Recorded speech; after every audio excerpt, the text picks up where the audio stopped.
Hello, and welcome to the webinar, a 12-step program for decolonizing university, presented by Social Science Space, which is sponsored by Sage Publishing. This is Michael Todd, the editor of Social Science Space, which is a space to explore, share, and shape the issues facing social and behavioral scientists. This one-hour webinar will be recorded and will be archived at Social Science Space for future viewing. And we will be sending out a link to view it to access all slides to all registrants in coming days. Now, our guest today is Rodney Coates, a public sociologist, professor of global and intercultural studies, and coordinator for Black World Studies at Miami University of Ohio. Dr. Coates has developed and taught a wide assortment of courses, such as Introduction to Critical Race and Ethnic Studies, Introduction to Social Justice, Critical Race and Post-Colonial Structures, Civil Rights and Social Movements, and Human Rights and Social Movements.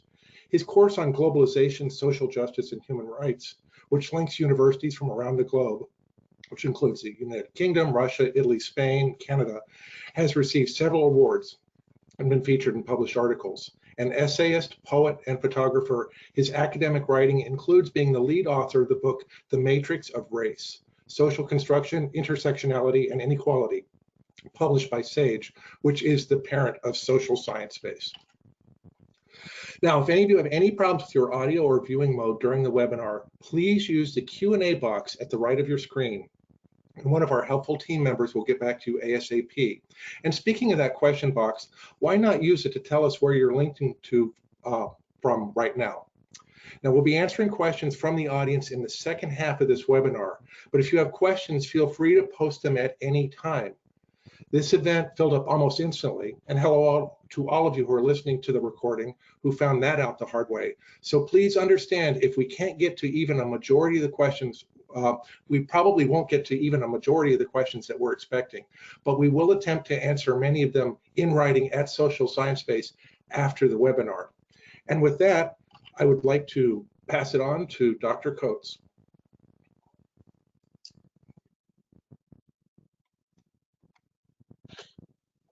Thank you, and thank you, Sage. Long-standing calls to uproot structural racism across the world, including academia, have gained impetus in the wake of dozens of killings, to include the murders of Breonna Taylor and George Floyd. Along with police reforms and the end of all racially motivated violence, one can also hear calls to decolonize institutions. Universities, as one of the principal sites of European dominance, are essential to any decolonizing efforts. But what does it mean to decolonize the university? And how can professors and faculty, students, and academics work to create this change? As Europe colonized much of the world, it installed its major institutions such as politics, family, economic systems, religion, and yes, education. These institutions found in the United States and the Americas, throughout India, Africa, and the Caribbean's primary purpose were to guarantee Western ideas and knowledge systems, racial hierarchies, and identities would prevail. As former colonies have struggled to remove the imperial colors, their efforts have been stifled in many ways by the very institutions that are central to their existence. The university is no different. Within the university, as with all other European imported institutions, white privilege, space, and identity have been not only preserved, but continually reified. Consequently, history in the Americas start with the colonization, and much of what we know and teach with reference to various colonized peoples start at that point in history. Most indigenous cultural systems of knowledge and worldviews were not only denigrated, but also ridiculed as being backward, unsophisticated, and disregarded. The colonized and the slave were treated as people without history, without substance or essence.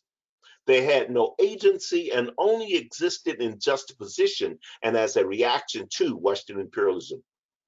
Even when forced to take these various groups in consideration, reluctantly it did so by creating identity programs such as Native American, African American, Asian, and Latino American studies programs. This left intact much of the foundation of European history, white identity, and privilege. Ironically, Even these programs continue to be marginalized, while areas such as global and American studies, which primarily concentrates on the Western experiences, are again dominant voices, even among identity programs. Decolonizing the universities means recentering the various voices of peoples of color, taking them from the margins to the core of what the academy is about. In these presentations, we shall explore the 12 steps for accomplishing this. But first, let us consider what a colonized colonial educational system, its scholarship and pedagogy has produced. The colonial processes within the university refer to curriculum, pedagogies, and methodologies that delink, deconstruct, and unhinge Eurocentric stereotypes, while simultaneously challenging the canon and dominant ideologies of Western-based systems of knowing, theories, and information. These have become contested sites for decolonial activists, scholars, theorists, researchers, and artists. It is an ongoing process directly related to the anti, post, and decolonial struggles originally developed in places like China, India, Asia, Africa, and the Americas that challenge the Eurocentric control of knowledge, theory, and praxis. Indigenous counter-narratives are being produced that both challenge the centrality of European established knowledge system while simultaneously recognizing the counter-narratives will be generated by the canon proponents that challenge both the legitimacy and the authority of these indigenous counter-narratives. If the canon proponents are successful, they will not only deflect criticism, but also perpetuate the colonial-based orientation that marginalizes former colonized and subjugated people. As we began, we recognize that authentic conversations must start from places of safety. So before we begin, the rules of engagement, being acknowledged, being appreciated, being treated respectfully and justly, and having space and permission to show authenticity, let us begin. Have you noticed that damn near every major corporation has suddenly discovered Black pain, abuse, and distress? All the major firms have come out with statements feigning shock and sympathy of huge banners that the limited support past the verbal. Everyone is getting on the bandwagon, many of which rolled that same wagon over us in the past. I quote, see, we care that you are broken and bruised. Let us help. We see your pain. Let us tell your story through our lens and how you suffered. Let us sell your jeans, our shoes, and our history so that all can benefit from your pain. Let this death matter. It is important that everyone sees we are allies with you on your knees. We can benefit now. We can win the struggle your blood has cost us. Unquote. Please, if you want to help, send some support. We could use scholarships, small business loans, police and prison reform, access to full medical and related health care. I am glad that you see our pain, but it has been there for a while. Now let us see your support. Unfortunately, such pandering ignores the social reality of not only this moment, but the movement that has brought us to this place. How we interpret social reality reflects our biases. Preconceived notions of racial inferiority have long been a part of academia. If we look across time over the past few centuries, we see these same racist structures being reified throughout. Hence, universities across the Western world glorified, embraced, and celebrated colonization, genocide, slavery, rape, pillage, and the theft of indigenous lands. Academia was silent as racism and sexism and ethnocentrism were enshrined into both law and public policy after the so-called end of slavery. With the end of slavery, the Western Academy was silent or turned a deaf ear to the cries of the newly enslaved under European colonialism that invaded India, the Middle East, and Africa. Universities across the Western world during the first 40 years of the 19th century were silent as thousands of African Americans were lynched, millions of Indians were slaughtered under British rule, and Jews were systematically exterminated while social Darwinism came into being under Hitler. The academy was virtually silent as eugenics and the Mississippi appendectomy targeted Blacks, Native Americans, and the urban poor. The academia discovered the civil rights movement long after it had started and did not really embrace the social movement until long after the riots and long hot summers and the assassination took the lives of King and Malcolm X and the Kennedys. The academia was virtually silent as retrograde and conservatives, upset with the presumed progress of the civil rights movement, began to systematically dismantle the structures reluctantly put into place with all deliberate speed to purposely create the cradle to prison pipeline that we are currently enduring. Academy was silent or blind to the killing of Black and Hispanic and Native American youth until 3 brave Black mothers began the Black Lives Matter movement. And finally, the Academy continues to discover Blacks, Hispanic, and Native Americans as problems, as victims, but rarely as conquerors and overcomers. In ways that Du Bois queried, what is it like to be a problem? Hence the continual problematization of the lives by academia, and rarely can we find any significant attempts to empower, address their concerns, or repair the damage caused by white fragility. Decolonizing University, Step 2. Difficult conversations. Universities have become the site of contested spaces, not only in this country, but worldwide, as symbols of our colonial, confederate, and imperial past have been challenged and in many cases removed. While it is great that the symbols of racist past, such as Confederate flags, statues of Edward Colson, the director of the Royal African Company that dominated African slave trade, or even King Leopold, and other monuments are being retired, we must do more. We must dismantle the colonial, imperialist, and racist structures that continue to deny identity and agency, history and cultural reality of those that were subjugated, whose liberties were denied, and who even now call for justice. If indeed we are to move forward, we must commit to more than symbolic gestures and dedicate our efforts to making substantive changes. And this means being willing to have difficult conversations and put our resources where our values are. Difficult conversations about privilege and racial discrimination requires that we first be honest. We must provide the spaces where all, particularly the marginalized, can be heard. So often we want to bring in outsiders to tell us what is wrong. But unfortunately, we delegitimize the very voices that are inside our institutions that can tell us exactly how to make changes. Decolonized institutions and anti-racist movements are not zero-sum operations, but inclusive and additive processes. Decolonizing is not affirmative action, but equitable action. It is not equal opportunity, but equitable opportunity. Briefly, affirmative action set aside a prescribed number of slots for those deemed harmed by racist or sexist policies and practices. Within academia, the chief beneficiary were white women, while only token positions and scholarships and opportunities were granted to Blacks, Native Americans, Hispanics, and others.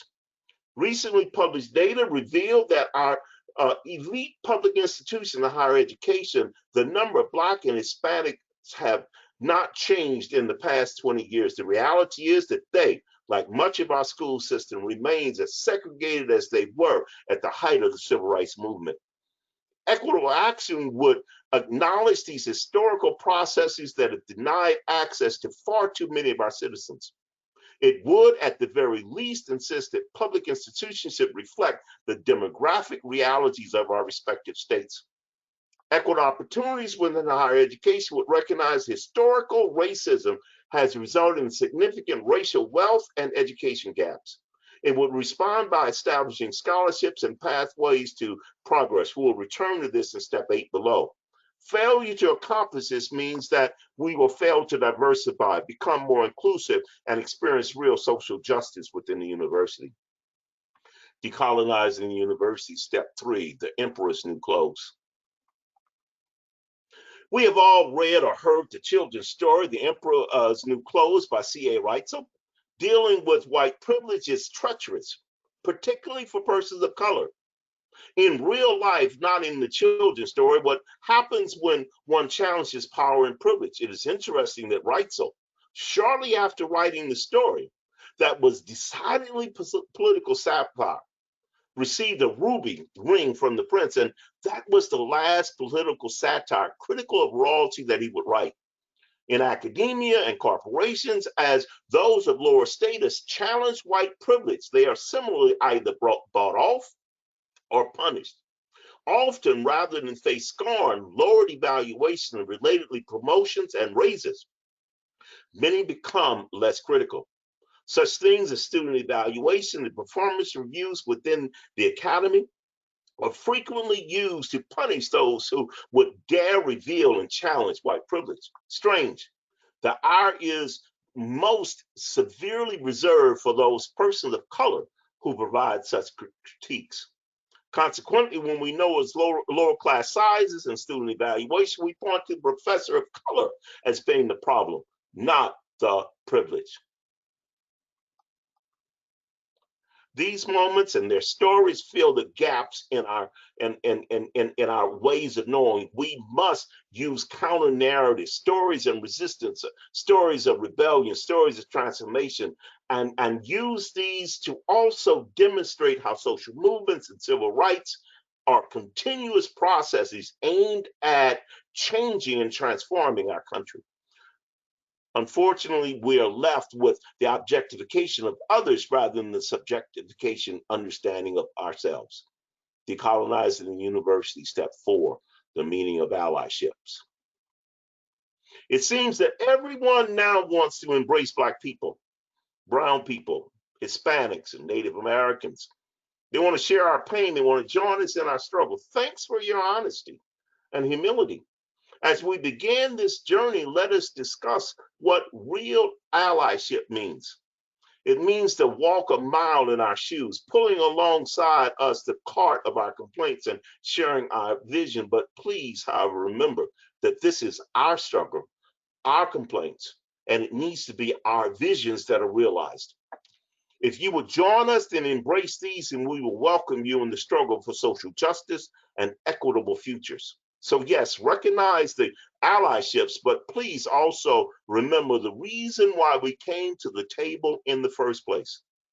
Black, indigenous peoples, people of color, Native Americans, Hispanics.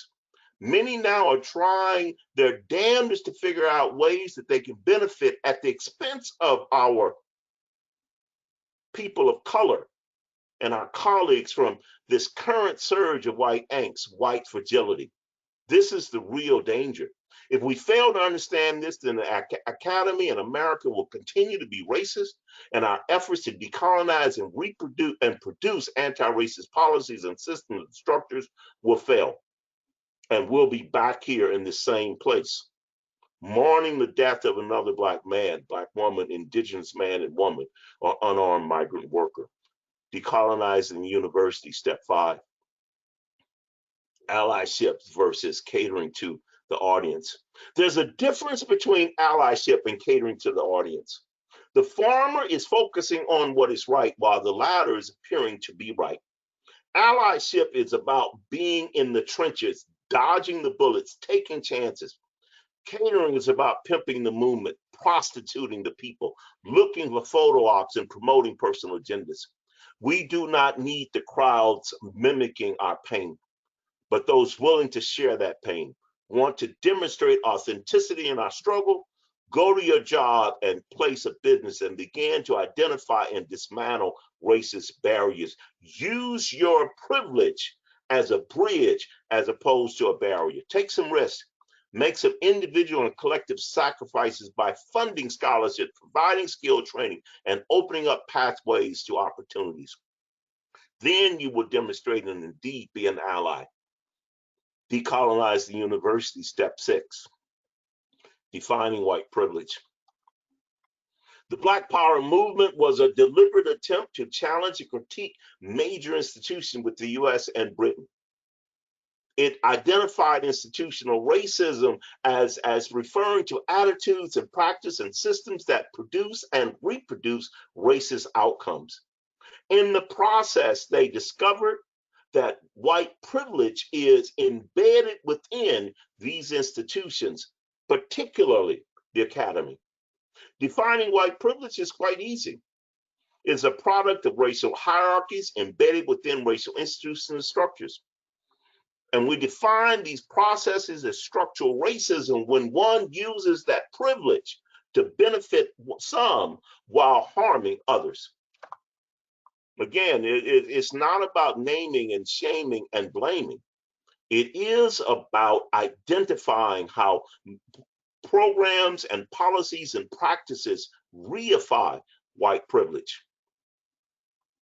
Hence, we see higher incarceration rates, conviction rates, expulsion and failure rates, and we see the insufficiency of the system to help those of color, providing barriers to them while at the same time encouraging and promoting white privilege.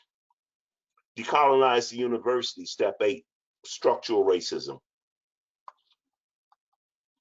Consider the number and types of courses, leadership positions, and staff at your university.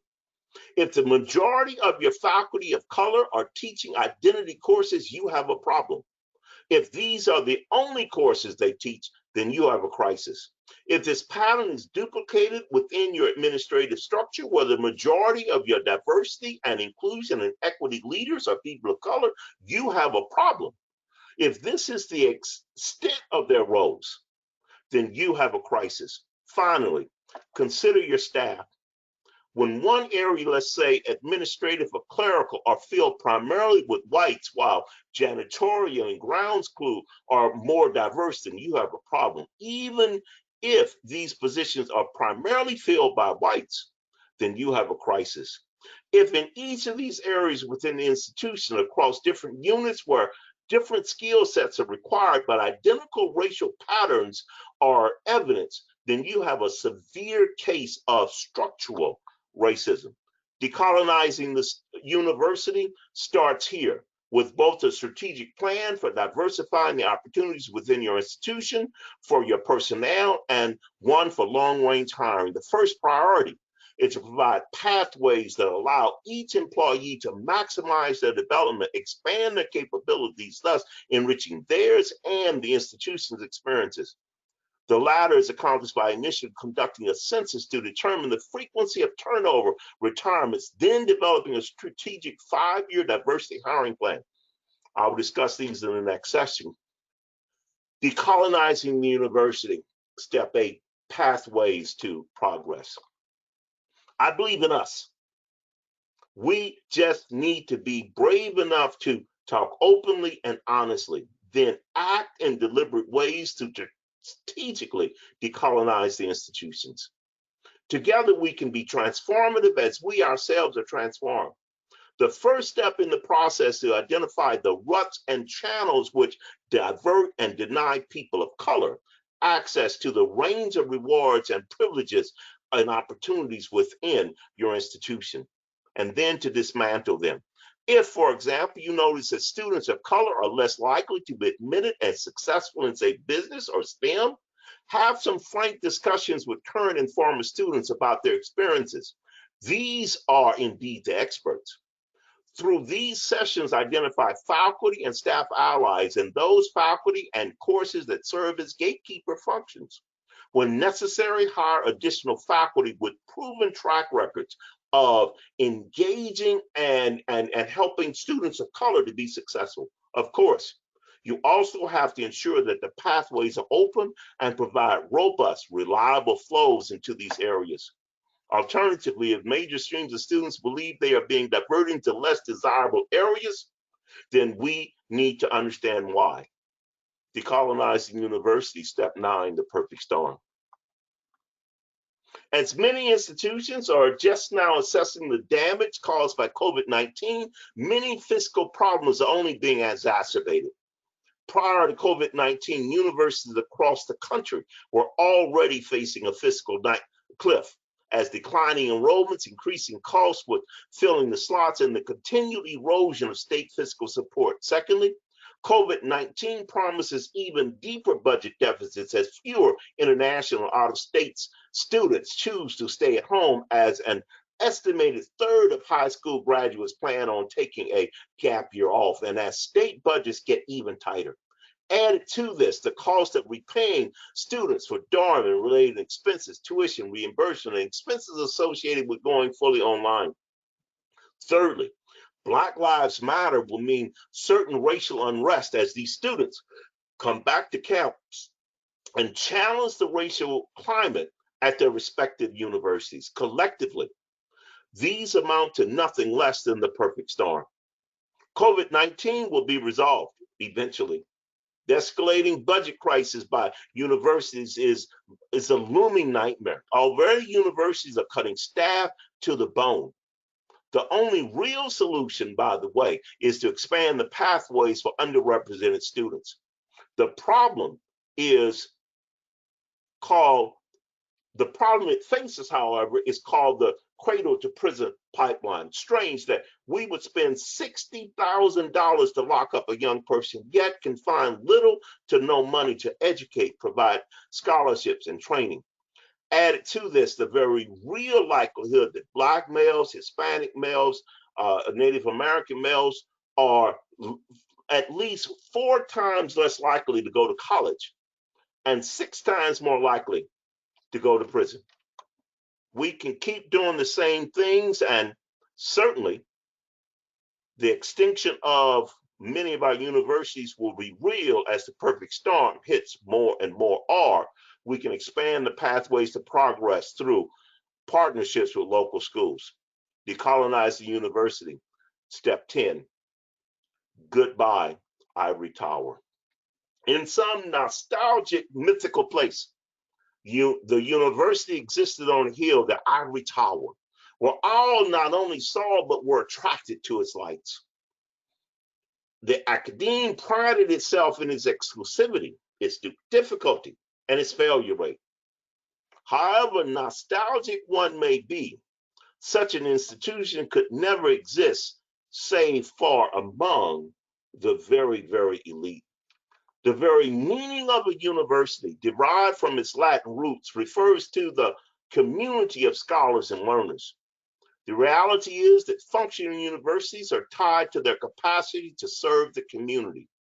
That core missions remain, if anything, it is even more important. But the mission is expanding. The future of the university lies in its capacity to develop community partnerships. And these partnerships are most robust when they encourage pathways linking diverse constituencies to successful, thriving lives as responsible, liberally educated citizens. If the university cannot accomplish this in today's competitive environment, it will cease to exist. Decolonizing the university, step 11, giving lions voice. As we discussed above, the academy discovered Black and Brown and Native Americans when forced to, and it created its identity programs to include them. But these programs tended to be called ethnic studies, tended to be marginalized and isolated. Even as we speak, the presence of such courses and faculty are at crisis modes throughout our universities. While we welcome these allies, such as this is particularly true at historically white universities and colleges, where strangely enough, you typically have more non-white, non-people of color who have become the experts. It's strange that all courses now may include a section or a paragraph or a word associated with people of color, but you rarely see concentrated efforts to teach the work of Du Bois or Crenshaw or Collins or Jose Martin or Rudo or Crow Creek or Elizabeth Coughlin or Jeffrey Paul Chan or Lucy Ching outside of the ethnic studies programs. The various contemporary expressions captured in hashtags like Black Lives Matter, Asian Lives Matter, Indigenous Lives Matter, and Chicano Lives Matter must become part and parcel to all of our courses, not just those that are at the periphery. Decolonizing the university means giving lions voice while understanding that the hunters will be trouble. Decolonize the university, step 12.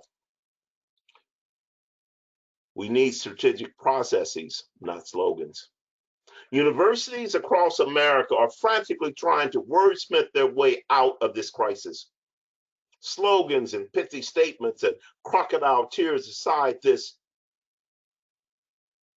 current PR moment are not enough. This is a time for deliberate, strategic, and protracted change. This is not a moment, but a movement. The usual band-aid approaches will not work. Bringing out our beleaguered Black or other people of color to stand alongside us on the front lines will not deflect the coming storm. Carefully phrased strategic plans without strategic investment in change will not halt the hemorrhaging wounds systematic racism continues to inflict. Naming, blaming, and shaming selected targets while providing some immediate gratification only makes the next crisis certain. We are in this crisis today because we have done all of these things in the past. We have whole shelves, thousands of pages of documents that document our willingness to say anything to get past this current moment. We have not had the kind of institutional will to make real changes happen. Oftentimes, the very persons charged of doing this with reports, outside consultants, etc., have chosen to do nothing more than window dressing. Putting a fresh coat of paint over rotten wood does not make the wood any less rotten. We need to embed diversity and inclusion into our core, not the peripheries. We need to change the structure.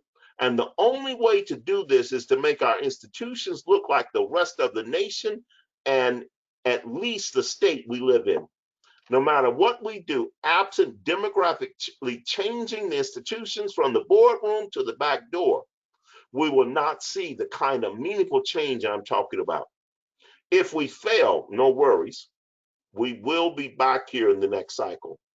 The only thing is that the longer it takes, the more severe the strain and the costlier both in human and other resources to fix.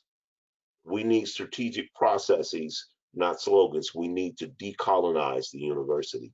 Thank you very much. Thank you, Dr. Coates, for that. Just a second, there we go. Get us back to our screen. We are accepting questions now from the audience. We have been receiving them throughout. Use that Q&A box if you have questions. And again, we may not get to all of them. And looking at the questions that have coming, by the way, we're getting a number of congratulations, Dr. Coates, but I won't read them out at the moment because I want to get to the questions. But because these questions are pretty thoughtful, we probably won't get to as many answers as possible. So we will post them on Social Science Space. And I also would like to remind people that a shorter version of Dr. Coates' presentation, the one that he used on social media, is available on Social Science Space now for those that want a quick reminder. So Molly Scruta asked, universities cater to students with a wide variety of views and political stances, and state-funded universities are beholden by law to remain politically neutral. And during this polarized election year and in the midst of the perfect storm, those who oppose the Black Lives Matter movement are more emboldened and outspoken than ever before. So, Dr. Coates, how can public universities balance these limitations and criticism from students who refuse to acknowledge colonization in universities in the first place with the need to speak up with the issues that impact our Black and brown students? And how can we effectively engage with opponents to educate them? First of all, universities are, and we're talking here, public institutions. That means that they should reflect the public. I want you to think about something. The average child or young person before they get to college has had 12 years of history. And then they come to college and take another year or so of history. Isn't it strange that history is the same for all 12 years? 1492, Columbus sailed the blue and discovered the Americas. What I find strange is that not only is that a myth, but it also marginalizes the Native Americans that discovered Christopher Columbus hopelessly lost. By the way, I suggest that we could have a year where we look at the experience of Italians coming into this country and the history of that. We could have a year talking about the Germans and the English and the Spanish, and yes, the Africans and the Latinos and Mexicans and the Chinese. Okay, and by the way, that's only 7 years. This is not an either or program. I'm talking about a program that is inclusive and involves all of these voices. Currently, we marginalize these other voices in ethnic studies. I want to embed them within all of our curriculum. One more example. In philosophy, why not talk about philosophy of Chinese, of India, of Africa, and of Native Americans? And when we talk about classic music, why not talk about the music produced by these same peoples? Okay, I'm suggesting that we can do it all, and that would provide a better outcome for our students.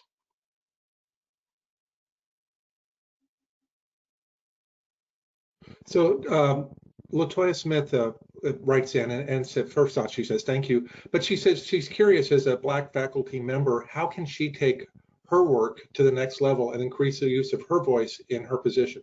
And more broadly to any Black faculty member or Indigenous. First of all, identifying allies and requiring them to be true allies. And that means to encourage our colleagues to use our work in their courses. Okay, and it's difficult for and let me heads up admit, it is difficult for a Black person to alter the system and structure created by Europeans. All right, all too often Blacks and Hispanics and Native Americans and women are charged with changing a structure that has been created by Europeans. This is why we need true allies. Okay, and building this process means that yes, we cite ourselves. I saw a T-shirt the other day. It says "Cite Black Women." Okay, all right. We need to use our own work in our scholarship. All right, we need to encourage our allies across academia to use our work. Okay, not as a peripheral entity, but embedded in our work. Okay, so therefore Crenshaw and Collins and other brilliant women of color, their work needs to be included, not peripheral, but embedded as central parts of what we teach, how we do research, and how we view the world. So you've talked at a very high level, and you've talked at a very specific classroom level, but Diona Farr is asking, can you provide an example of how to start the strategic processes to examine diversity and inclusion at a departmental level? At the departmental level, first of all, I would identify which courses are required courses. Okay, all right. And I would look at those required courses. Let's say statistics. All right. What aspects of people of color make it into statistics? Okay. All right. Philosophy, theory, methods. All right. What aspect of people of color are central in those areas? If the only time we talk about people of color or even women is in some isolated case or course, then the message we're sending is that they're not that important. All right. But if in our theory courses, our methods courses, our statistic courses, okay, we are citing women and people of color as key knowledge producers, okay, alongside our other giants, okay, then that will send a very clear message of the importance of these people.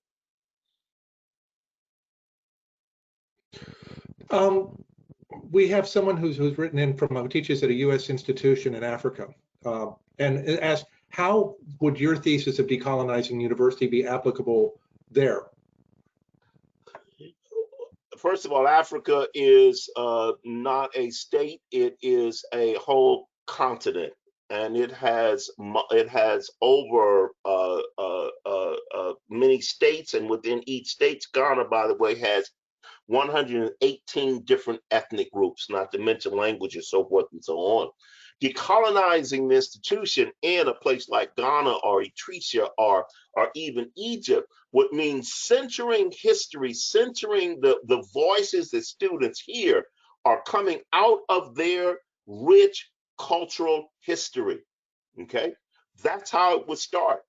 All right, and in fact, any country in Africa would be a perfect place to also do these, because it also is reifying whiteness in these countries that are majority people of color, yet the majority of the ideas and theories and practices and knowledges that they are reifying has nothing to do with the African continent except as a colonial empire. I'm wondering, and this is a question that I wanted, it's probably not the best time to ask it, but I wanted to make sure that we get it in. Could you have some, can you name some universities that you think are making the most progress towards true decolonization as you've described it? Give us an example or two of a place that's doing it right, or at least working towards doing it right. Working toward, Temple has a long history of trying to foster this. UCLA, Berkeley is trying to do this. They are closer to doing this than other places, and those are the ones that I know of for sure. By the way, we've got some states that are trying to make Black studies, Native American studies, Asian American studies as core, a required course and set of courses throughout its academic training of kids, starting in first grade up through college. But those are just the beginning. I find it interesting that this is an uphill battle. There's a recent congressman, I won't mention his name, out of some far state here in the U.S., is now trying to pass a bill to make the teaching of 1619, the New York Times's serial that came out this past year, as unavailable in high school and public school curriculum. This is the kind of conservative responses to this that we're seeing. So where this asks, give us the examples of schools that are doing a good job. So here's somebody who's writing in, Ruth is writing in from Seton Hall, and she says that her university is doing important work in engaging with diversity, equality, and inclusion into their strategic plan. But she'd like to know, what do you think is the most important first step they should look into? Because every journey, even the longest journey, starts with a single step. So what is that step? The first step, oh God, and that's really a difficult question. But the first step would be doing an analysis of one's curriculum and to see where are the stumbling blocks for particularly students of color. Okay. And we know that they exist in the sciences, in business, and in some of our other areas. Okay, and where are these stumbling blocks? Okay, because at the core of this thing called decolonizing the institution, the university is increasing the likelihood that students of color can be successful. At the very minimum, that would mean identifying where these roadblocks are. And if I were to take a second one, I would do the same thing at the promotion and tenure level. Okay. Are there roadblocks to persons of color? Oh, flip the coin. Are my people of color, faculty of color, the primary responsible for teaching these courses on race and gender and white privilege? Okay, all right. And are we punishing them for having these difficult conversations when they get lack of students taking their courses, and or they get punished on student evaluations, and as a consequence, less likely to get tenure? Those would be the two principal areas at the very least that I would start from. And you're right, Seton Hall is doing, at least is having the conversation. So here we've gotten a lot of we've gotten questions from Canada, from Brazil, from the UK, and from beyond. Here's one from I'm going to assume it's coming from Canada. The tribal elder once counseled the writer Catherine, it's not what you teach, it's how you teach. And so I'm just wondering if you could address the traditional pedagogy, which she describes as individualistic, competitive, and values people who stand out, in contrast to indigenous ways of knowing and being. And then how can we decolonize our pedagogy? Okay, I think once about that it's not either or. We tend to frame these conversations as I got to do this or I got to do that. I think that yes, our pedagogies, how we teach is important, but I also believe that what we teach is important. Okay, let's deal with first how we teach. Okay, how we teach our so-called pedagogies or methodologies of teaching. All right. It's strange that the academia prides itself in how many students fail, as opposed to how many students are successful. Okay, pedagogies that encourage the worst students to be successful. Okay, there's a reason why indigenous populations and marginalized people have the greatest difficulties in our classes. And part of that has to do with how they are presented in those classes, how they are included, or how they are challenged, or how they get targeted. And let me give you a case in point. All too often in our efforts to try to be inclusive, we notice that we have the one or two students of color in our class. I teach at a historical white institution, only 4% students of color. And the response of many of my white colleagues is to call on that person of color to help them to feel included in the class. Well, the problem with that is that if that happens in that class, happens in another class, happens in another class, they get called upon 3-4 times a day, put on the spot every day. Okay, few students have to deal with that kind of pressure, or they're being encouraged to be the spokesperson for their group or for their people, or outside of the classroom, they are responsible for carrying the heavy load of trying to push the institution to change. Okay, pedagogy, where individuals with white privilege can use that privilege as a bridge to help such individuals become part of a successful part of this pathway to progress. First of all, I want to apologize for having questions coming from all over all 360 degrees, but there's so many good questions here. It's a little bit difficult just to choose which ones are the best. But I have another geography question for you. So Yari is writing in and says, I see many parallels between decolonizing university in the US and Europe. However, there are different stratification and exclusion processes at work in these localities.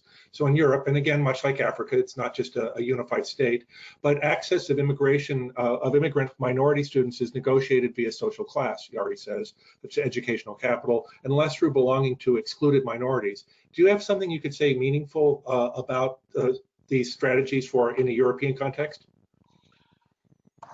Europe is, well, first of all, every national context has its own historical processes, patterns, and public policies dealing with marginalized groups. And the marginalized groups take on different meanings and identities depending upon the country. Okay, so England, for example, you have a different set of groups that they colonized versus Germans or the Belgians, so forth and so on. What this means is understanding that history of colonization and imperialism within that national context helps to identify and articulate who are the people of privilege versus those that are being marginalized and excluded.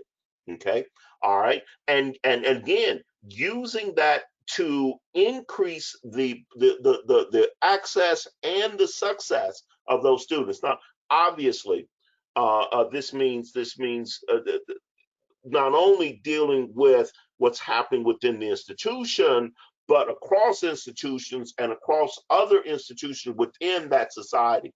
For example, what students get access to your institution is a direct consequence of, yes, social status, social class, immigrant status, but also citizenship status. All right, and each of these have their own different dynamic. Even within citizenship, there are individuals that are perceived as being of a higher social status. Those that are in Britain, even British have a higher social status than the Irish, for example, which was the first colony of England. Okay, then it branched out.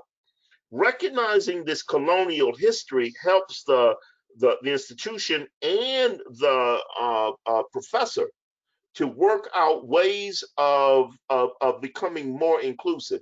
And yes, at the micro level, it starts with looking and seeing who is in my class and taking a census of my class on day one.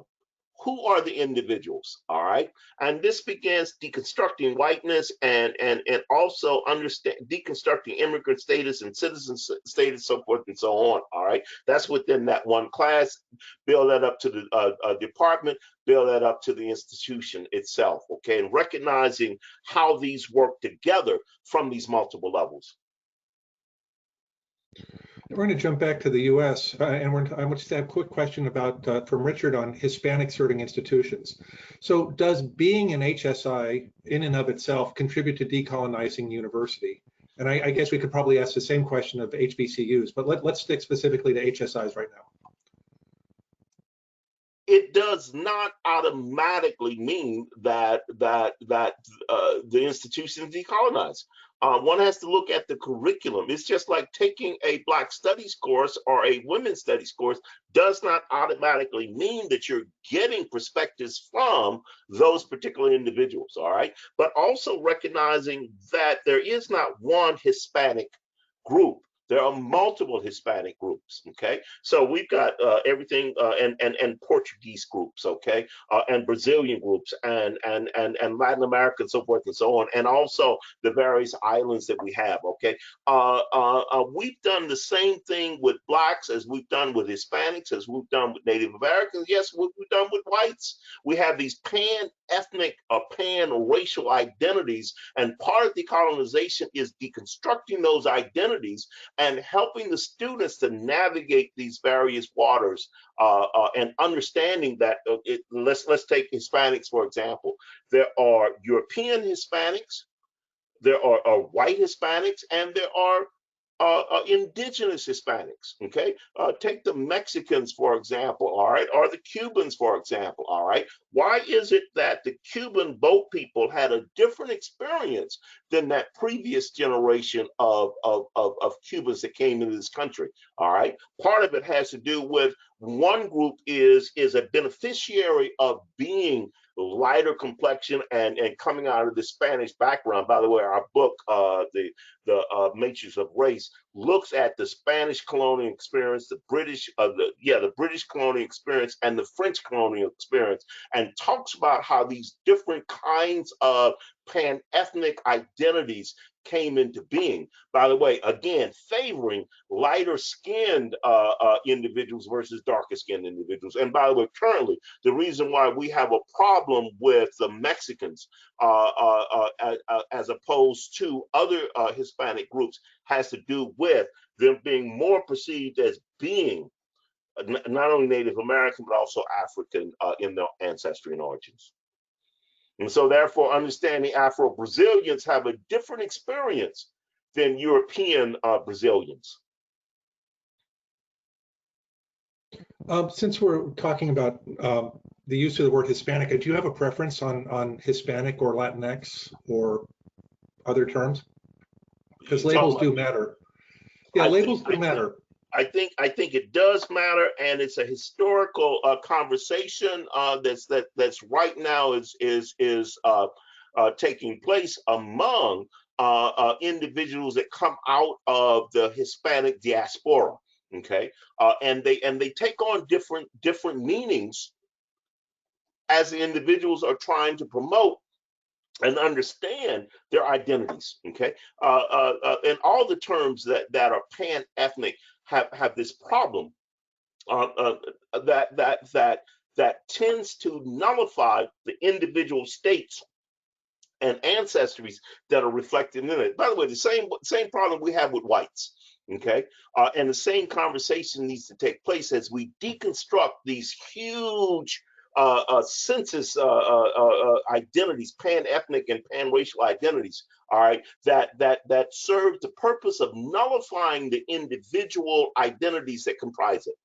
Okay, and think about the same thing we said about Asians. Think about the difference between the Chinese, the Filipinos, the Japanese, and other groups. Even within China, okay, there are between the Hu and the San and others. All right, we do the same thing in the Middle East. We do the same thing in places like Ghana and Africa, where we want to talk about the whole African continent. All right, without talking about the individual unit states that comprise it, and then breaking that down. So we've talked a lot about what the institutions can and should do. Alison from the UK is writing in, and she says, I'm would like some authentic and pragmatic self-action, and she's just wondering what she can do as an individual. And presumably, I'm going to go out on a limb and guess that she's white. What is the way that she can enhance and contribute to this process as an individual? Okay, first of all, white privilege. We all have privilege. Okay, we tend to talk about white privilege. We have privilege, both earned and unearned. All right, I'm a full professor at my university. Been there for 30 years. I have privileges that come from being a full professor with tenure. Okay, I can use that privilege either to help or to hinder. To be a bridge or to construct walls between me and those that don't have that privilege. Okay, so having your privilege as being, and again, we make a presumption of being a white, but she's also a female and also a faculty member. Those are three different statuses that can be used as bridges to other females, to other marginalized groups, and also to use the privilege of being a faculty person and a white person or a British person to help facilitate access and success of those individuals that are not like them. Oh, and by the way, cite Black, cite Hispanic, cite Native American, cite Hispanic, Latino scholars in your work. We talked about specific schools that were doing a good job. Are there any specific models, something name brand things that we can use, that we can leave people with, or that they can look at for process in making decolonization?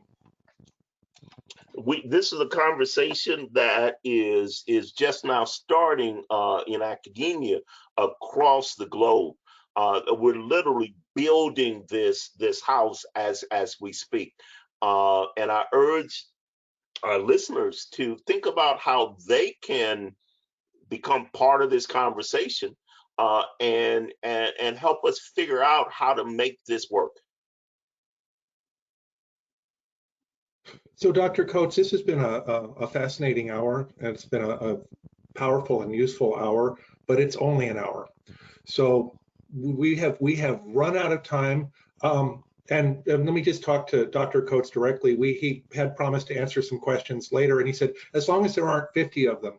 Well, I guarantee you there aren't 50. There's about 150. So we'll be synthesizing, folks listening. We will be synthesizing some of your questions and presenting to Dr. Coates for further explication in writing on social science space. But as a courtesy, it's like we will be having to synthesize. But I want to thank you so much, Dr. Coates, for being here today. And I want to thank all the rest of you who have joined us. And I know there's even larger audience that's going to be looking at this recording. And so it's just like, if you are listening to this and it's been time delayed, it's like, thank you for listening when you do. In the coming days, those of you who are registered will receive an email that includes a link to view the entire webinar and the slides. That will appear both on YouTube and then also on Social Science Space. And please stay connected with us at Social Science Space for information about upcoming webinars and opportunities. And again, thank you, Dr. Coates, and thank you all of you who've come in and signed in today. Thank you. Thank you, everybody.